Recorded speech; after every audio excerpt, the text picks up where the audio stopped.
जगन्नाथ जी लक्ष्मी देवी से पूछ रहे थे, मैं गुंडी अपने मम्मा गुंडीचा से मिलने जाऊँ? तो लक्ष्मी देवी ने बोला हाँ। और फिर जगन्नाथ ने बोला 3 दिन के लिए। तो फिर लक्ष्मी देवी बोला चले पर वादा याद रखना।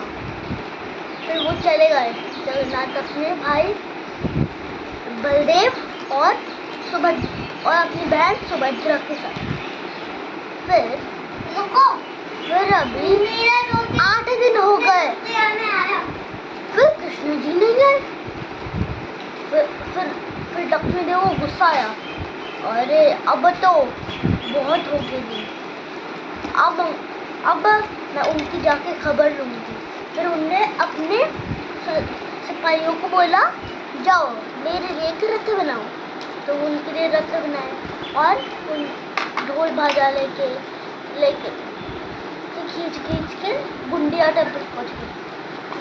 पर जैसे उन्हें देखा लक्ष्मी देवी आई, उन्हें दरवाजा बंद कर दिया। फिर लक्ष्मी देवी को गुस्सा आया, अरे इनकी हिम्मत हुई कि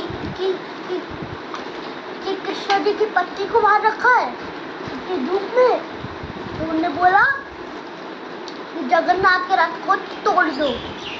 तो सारे उनके सैनिकों ने जगन्नाथ के रथ को तोड़ दिया। फिर जब ये जगन्नाथ के सिपाहियों को पता चला तो वो गुस्से हुए। फिर लड़ाई शुरू हो गई, एक तरफ लक्ष्मी के एक तरफ जगन्नाथ की। फिर एक सेनापति था वहाँ पर, तो आके फटाफट बोला, अरे जगन्नाथ जी लक्ष्मी देवी आई है, वो बहुत गुस्से में है।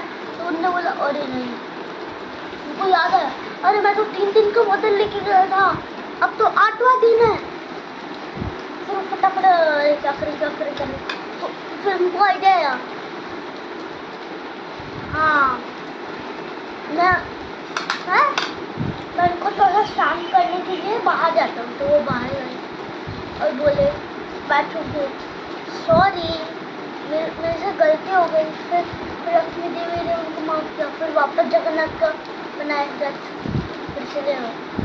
फिर भी लक्ष्मी देवी को गुस्सा आ रहा था कि अगर मेरे साथ ऐसा दरवाज़ा बंद किया है तो मैं भी अपने घर का दरवाज़ा बंद कर दूँगा। तो तुमने पहले ही आइडिया बना के रखा था। हाँ, जब वो लड़ाई हो रही थी ना, तो उनने पहले से ही आइडिया बना के रखा था कि तुम तीनों जान के अंदर की ना, जब जगन्नाथ आएंगे ना, दरवाजा बंद कर देना। तो फिर उनने आदेश दिया कि दरवाजा बंद कर दो। तो फिर दरवाजा बंद कर दिया। फिर जगन्नाथ को, अरे यार, फिर पीछे से एक दरवाजा था जो रसोई घर में जाती है। तो वो पीछे से दरवाजे में रसोई में गए, रसगुल्ला बनाया उनका फेवरेट। तो बाहर आए, रसगुल्ला खिलाए लक्ष्मी देवी को। फिर लक्ष्मी देवी एकदम से शांत हो गई और दरवाजा खोल दिया गया।